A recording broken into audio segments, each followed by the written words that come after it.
Fala pessoal, tudo bem? Sei que vocês vão entrevistar hoje o Carlito Macedo, além do grande amigo, um grande profissional da preparação física. Tem grandes histórias, foi campeão em tudo quanto é lugar e sempre é um prazer falar do Carlito. Valeu, boa entrevista aí, Carlitão. Um abraço, fica com Deus. Tchau, tchau. Carlito Macedo, obrigado Carlito por estar com a gente aqui. Recado do Muricy Ramalho, espero que você goste então desse bate-papo. O que o Muricy representa na tua carreira, já que ele falou que você tem grandes histórias e ganhou, olha só, Brasil, Japão, Catar, China, Japão, Portugal. Países que você passou e foi campeão. A maioria deles sim. Né? E com o Muricy eu tive a felicidade de, quando trabalhei pela primeira vez com o Muricy, foi na China, em Xangai. Nós chegamos de um clube que disputava um campeonato chinês e a Copa da China e chegava nas finais e não ganhava. Nós tivemos a felicidade de conquistar o título nacional, Copa da China, o primeiro título que eu consegui trabalhando ao lado do Muricy. Depois eu tive outras oportunidades com o Muricy, fomos campeões pelo Náutico, campeões pelo São Caetano, passagem da Portuguesa Santista que eu não posso esquecer, mas também foi feita uma grande campanha e o Muricy se tornou um amigo pessoal. Quando podemos, sempre nos encontramos, a gente gosta de uma cervejinha e o papo fica até melhor quando isto acontece. O Muricy é um grande amigo e um grande abraço ao Muricy. Obrigado ao Muricy Ramalho por ter aí mandado essa mensagem para o programa Análise Tática, para essa entrevista com o Carlito Macedo. Francisco Carlos Macedo, se alguém chegar falando assim no meio do futebol, acho que ninguém conhece. Por que Carlito? Da onde veio o Carlito? O Carlito é um apelido de infância, lá de Belém, que eu sou nascido em Belém, mas fui criado aqui na Baixada Santista. E quando eu fui para o futebol, que eu iniciei no Santos em 82, eu comecei com o falecido Ernesto Marques. Perguntaram meu nome, eu falei Carlos.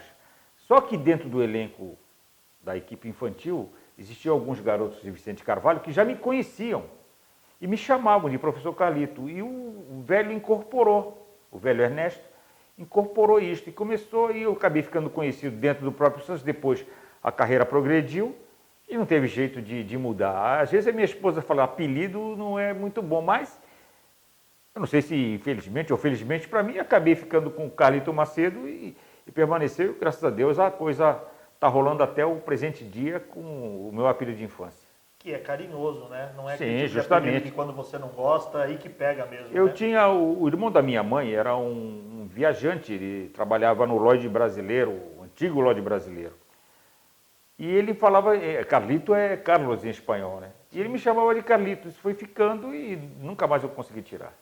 Carlito, você é um cara que, como a gente já ressaltou, conquistou títulos por muitos países, em várias passagens, né? O Muricy Ramalho fez parte de algumas delas, mas eu queria que você falasse um pouquinho de como foi essa tua entrada no mercado internacional. Numa fase em que o futebol hoje está tão difícil em exportar profissionais, podemos dizer assim, técnicos, preparadores físicos, por causa de uma série de exigências, podemos dizer que você foi um dos que abriu as portas nesse mercado internacional.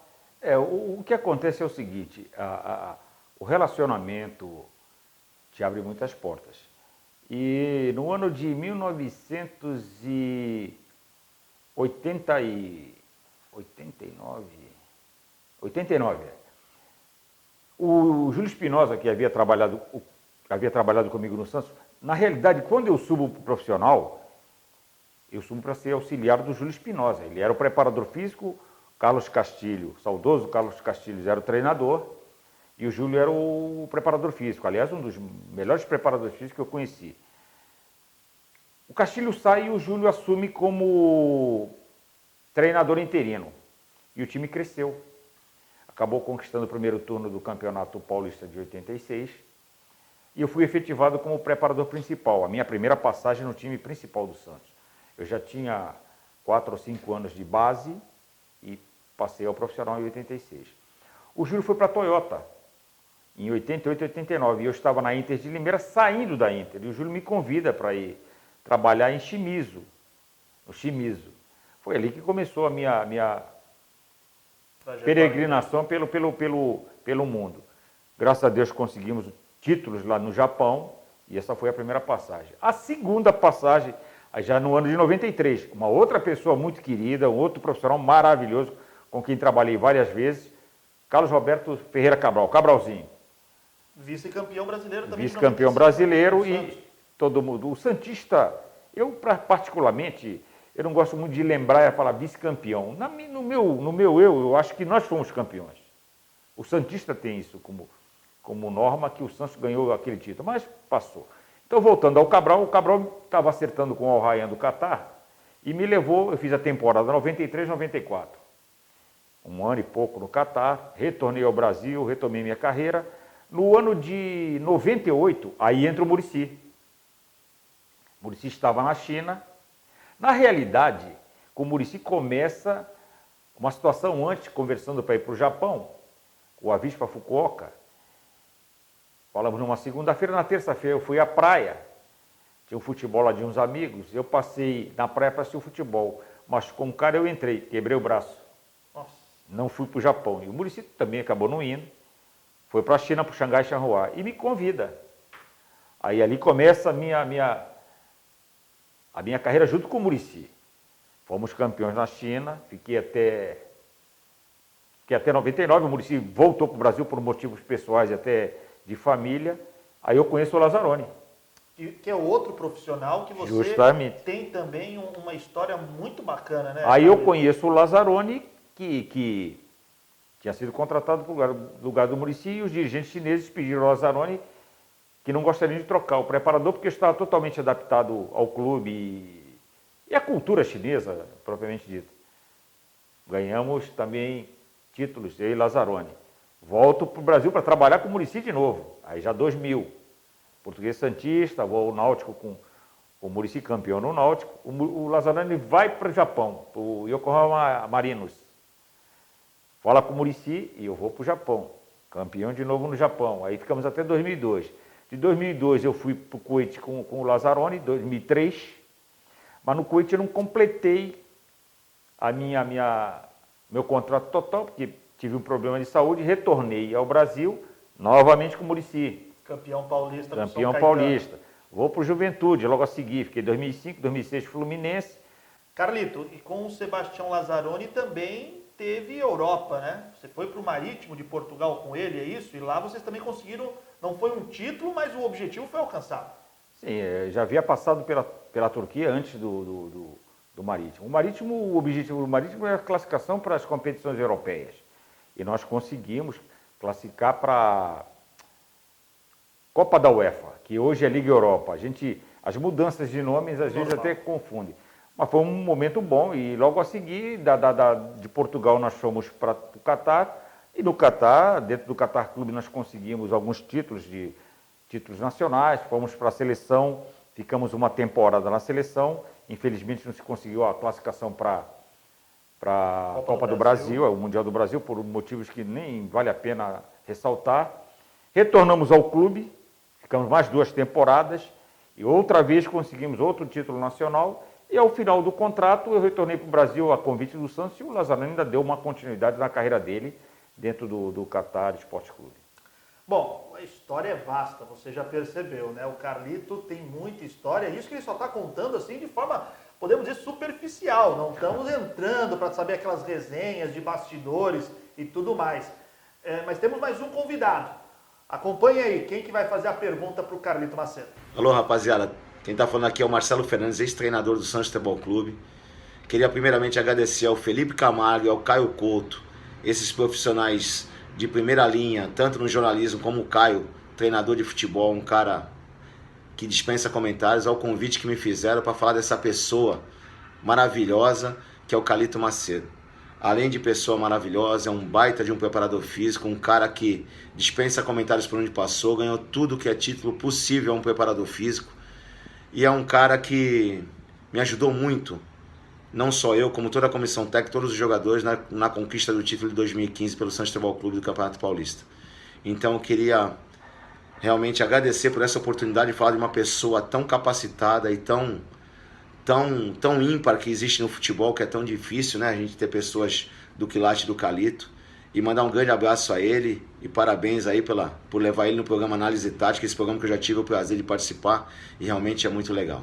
Tá bom, meus amigos? Um abraço, fiquem com Deus e tamo junto sempre. Você Abraço. ficou emocionado, Carlito? Não. Não? Eu tô Tá vendo. acostumado já? Eu já acostumado. O visual que o Marcelo. De fundo, né? De fundo, maravilhoso. Bonito, né? Aliás, ali a gente está sempre junto, naquele mesmo visual maravilhoso. Marcelo é uma pessoa que eu conheço desde garoto. Eu era amigo do pai dele. E na entrevista eu me lembrei do pai dele. Aham. E o Marcelo é uma pessoa que eu conheço desde garotinho. Várias vezes esteve no Santos para fazer teste e jogava muita bola. Aliás, as pessoas confundem o Marcelo com o zagueiro, porque o Marcelo era jogador de meio campo. Eu lembro do Marcelo jogando na Várzea Santista como jogador de meio campo. Depois ele passou a ser zagueiro na Portuguesa Santista, veio para o Santos. E eu tive a oportunidade de pegar o Marcelo como jogador de futebol no Náutico, onde nós fomos campeões. E o Marcelo teve uma contribuição muito forte nessa conquista, porque em algumas situações o Marcelo foi decisivo. O Marcelo é uma pessoa que bate muito forte na bola. E alguns jogos nós ganhamos graças aos chutes do Marcelo. Marcelo cresceu, passou por vários lugares e eu também, depois do Náutico, eu fui para o Japão e reencontrei o Marcelo no Santos, onde ele assume de treinador, na época interino e depois assumiu definitivamente. É uma pessoa que tem muita capacidade, vai crescer dentro da profissão, porque tem condições. O Marcelo tem uma qualidade que a maioria dos treinadores não tem. Ele consegue conversar com o jogador e passar tudo aquilo que ele quer com um palavreado simples, sem muito vocabulário rebuscado, que isso às vezes atrapalha, o jogador não entende. E o Marcelo consegue passar a situação para o jogador de uma forma mais simples. Ô Carlito, naquele ano de 2015, né, foi a saída do Anderson Moreira, aí existia a possibilidade naquela ocasião de 2 nomes chegarem ao Santos, que eu lembro que eram Wagner Mancini ou Dorival Júnior, e depois de uma vitória no Clássico diante do Palmeiras por 2-1, os jogadores chegaram no vestiário, conversaram até com o Modesto, e ali ficou definido que o Marcelo continuaria como técnico do Santos. E foi assim até o final do Campeonato Paulista. Mas para quem estava de fora, como eu, fazendo as coberturas ali do dia a dia do Santos, a impressão de que o Marcelo era o técnico, né? Mas era um comando de várias mãos. Até por essa proximidade e amizade que existia de você com o Marcelo, o Serginho junto ali com vocês. Era isso internamente mesmo? Todo mundo contribuía um pouco, a decisão final era do Marcelo, mas todos ali ajudaram o Marcelo a levar o título paulista, os jogadores também jogaram pelo Marcelo e por vocês, não? O que acontece é que naquela situação, o Marcelo estava saindo de uma função para uma outra, com maior responsabilidade, o qual ele foi muito bem. Mas o Marcelo dava abertura de conversa, e nós conversávamos muito com relação a treinamentos, em relação à formação do time, e dessa forma que ocorreu. E os jogadores mais velhos também tinham abertura de conversar com todos da comissão técnica, e acabou ocasionando a conquista do título. O que ocorreu após, o Marcelo passou a utilizar os garotos, tanto que os garotos lançados pelo Marcelo, todos eles vingaram. Mas essa transição de jogadores experientes, nós perdemos Robinho, perdemos Valência, o Renato teve um problema no joelho, acabou ficando algumas rodadas sem jogar. Jogadores experientes que eram importantes no contexto daquele time, ficaram afastados por rodadas e o Marcelo passou a lançar os garotos. Aí nós tivemos a nossa oscilação, mas tínhamos certeza que o time atingiria um patamar novamente vitorioso já na virada na metade do primeiro turno, na virada do segundo turno. Foi o que ocorreu. Tanto que o Santos, naquele ano, se eu não me engano, terminou como vice-campeão. Do brasileiro? Do brasileiro. Não, o Santos não... Em 2015, o Santos foi vice-campeão da Copa do Brasil. Justamente, né? não. O Santos terminou em quinto. Isso, o Santos não conseguiu chegar na vaga da Libertadores. Perdeu a vaga da Libertadores nas últimas rodadas. Nas últimas rodadas. Mas foi um trabalho de crescimento que vocês conseguiram Justamente, fazer, né? Mas nas últimas... Aí já não era mais o nosso comando. Sim, já era o Dorival Júnior. Com a comissão dele. Isso. Mas você fazia parte, um pouquinho estava ali participando, estava mais afastado. Eu era, que me desculpe a palavra, eu era um aspone, né? Então... Não fala assim. É verdade, eu olhava, eu era um assistente, eu assistia. Não, mas você, pela tua experiência, a contribuição deve ter tido. Nos últimos 4 meses, não. Entendi. Aí eu já fiquei mais afastado. Teve mágoa por esse período? De forma alguma, eu não tenho mágoa. A mágoa faz mal no coração, eu não tenho isso, não. Tanto que depois que terminou o campeonato, eu recebi o convite do Flamengo, do Muricy, aí fui para o Flamengo. Aí o Flamengo, realizamos nosso trabalho lá. A vida profissional nossa era uma constante troca. Você está acostumado, né? Então, eu estou acostumado. Tem uma música do Lulu Santos que fala, aquela que eu estou voltando para casa, quando eu saio de algum lugar, eu ligo para minha esposa e canto essa música para ela, já está até acostumada com isso. Vida de mulher para quem tem um marido trabalhando no mundo do futebol, e agora também os maridos que têm as mulheres que trabalham no mundo do futebol acabam sofrendo um pouco mais.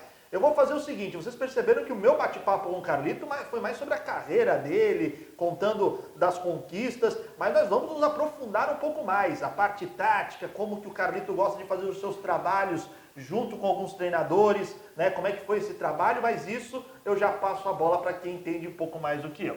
Então vem aí Caio Couto no quadro Caio Analisa, ele ao lado desse grande profissional do futebol, preparador físico Carlito Macedo, para trazer um pouco mais de conteúdo para você ligado aqui no Análise Tática.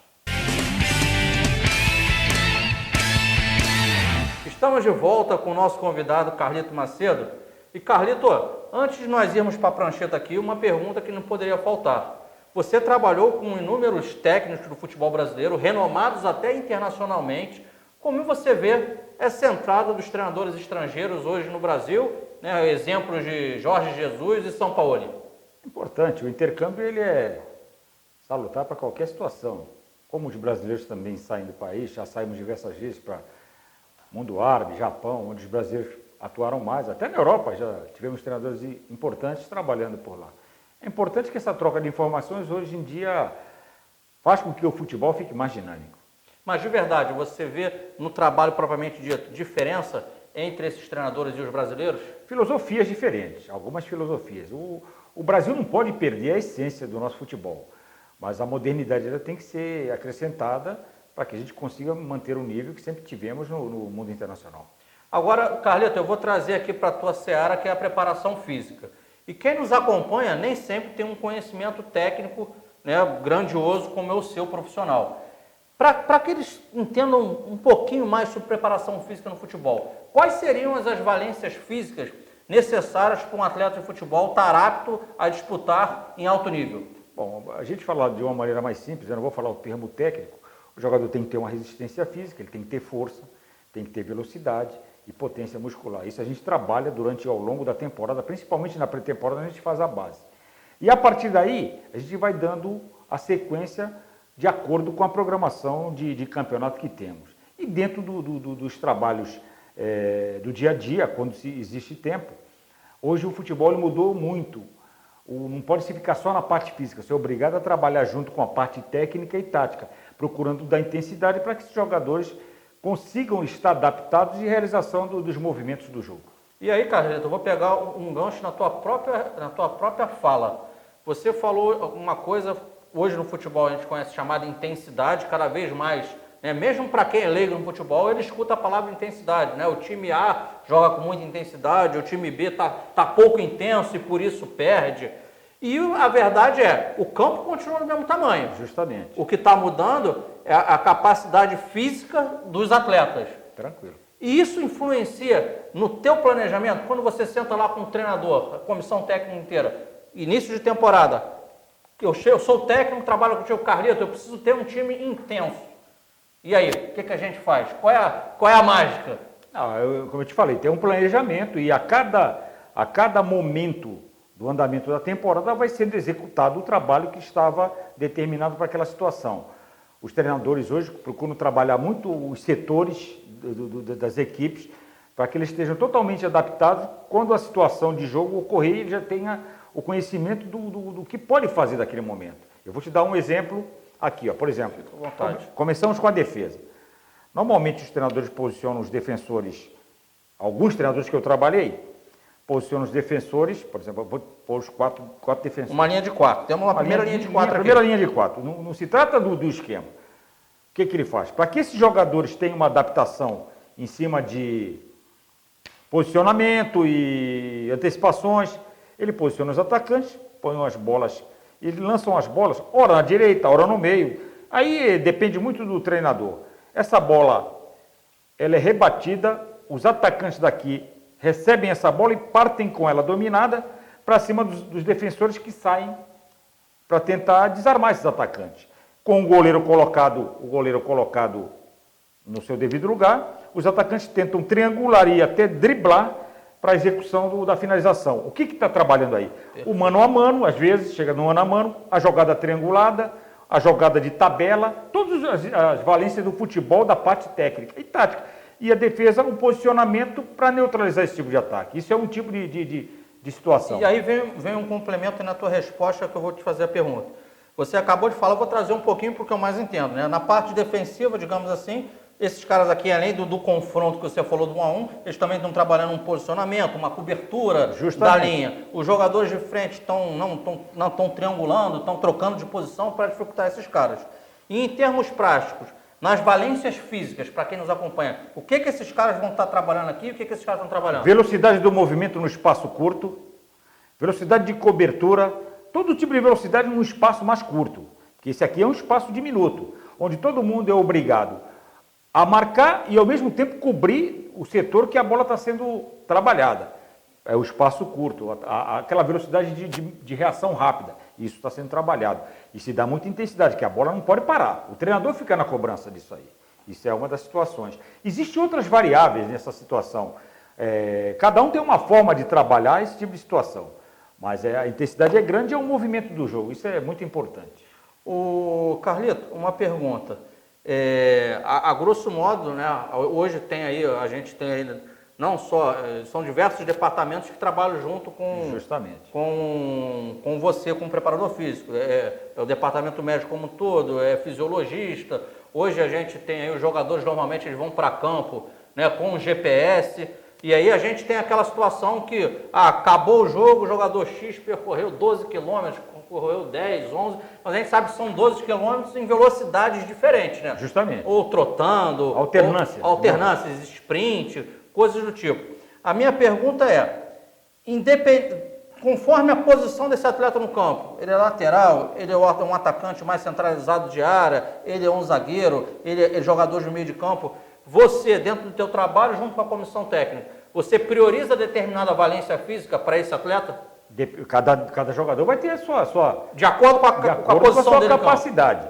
E durante o treinamento, existe hoje nas equipes grandes do futebol brasileiro, os fisiologistas que ficam com o controle do aparelho, um catapulte, tem vários aparelhos. E os fisiologistas ficam do lado de fora com um controle total, monitorando a situação individual de cada atleta, para que ele não sofra um desgaste desnecessário no treinamento. Eu te posicionei aqui um dos treinamentos de defesa, mas também existem os treinamentos de meio campo, ataque. Às vezes o treinador posiciona os homens de ataque.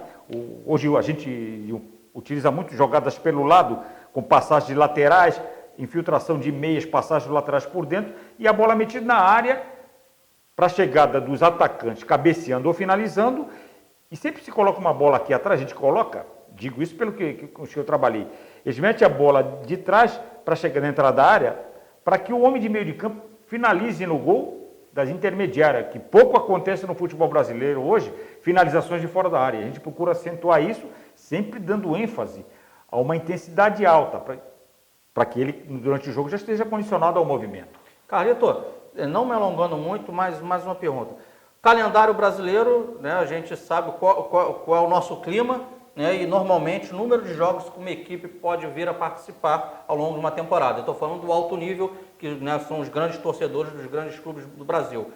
A pergunta é, antigamente o torcedor falava, poxa, agora o jogador tem milhões de situações, ver se ele está desgastado ou não, e toda hora o cara é poupado. Mas antigamente, lá nos anos 70, 80, o cara jogava, era 50, 60, 80 partidas por ano e não tinha esse negócio. O torcedor está certo ou realmente, Carlito, fala para ele, a ciência tem que estar acima de tudo e tem que ter o bom senso aí de comissão técnica para segurar o jogador em determinado jogo ou não? Antigamente a velocidade do jogo era menor, a técnica era muito mais apurada. A técnica caiu um pouco e a velocidade aumentou. Hoje se corre muito mais do que se joga com a bola. Antigamente o jogador jogava com a bola, toque, era mais lento. Hoje a velocidade era muito maior. E tem que tomar um cuidado muito grande. Por exemplo, quem disputa o Campeonato Brasileiro tem momentos que vai jogar em Fortaleza. Aí, de repente, o cara está em Fortaleza, ele volta para jogar no Sul. São climas completamente diferentes. Então aí tem que haver um controle da comissão, da parte médica, com relação à alimentação, com relação ao repouso, com relação à aplicação do treino. Ao momento que você vai jogar de uma ponta do Brasil ao outro, a qualidade e a intensidade do treino tem que ser menor, para que o jogador tenha condições de ter energia para ter um rendimento alto no jogo. Maravilha, Carlito. Eu só tenho mais aqui, gente, é papo que dava para mais de 1 hora, face a capacidade aí do nosso entrevistado, que vocês já viram aí nos outros blocos com o Felipe. Eu quero agradecer a tua presença conosco, Carlito, e, claro, desejar a você, primeiro, né, pessoalmente aí na sua vida, muita saúde para você e familiares, e que profissionalmente, a gente batia papo aqui em off, a gente sabe que o Carlito tem lenha para queimar, tem capacidade, então fica a torcida, não minha, mas a torcida do programa como um todo, que você tenha um próximo passo aí profissional maravilhoso e continue conquistando títulos. Muito obrigado, é sempre um prazer estar com vocês. Gente, um abraço a todos aí, continuem aí curtindo nossos vídeos, mande suas mensagens que são sempre bem-vindas para o nosso crescimento. Um abraço para todos.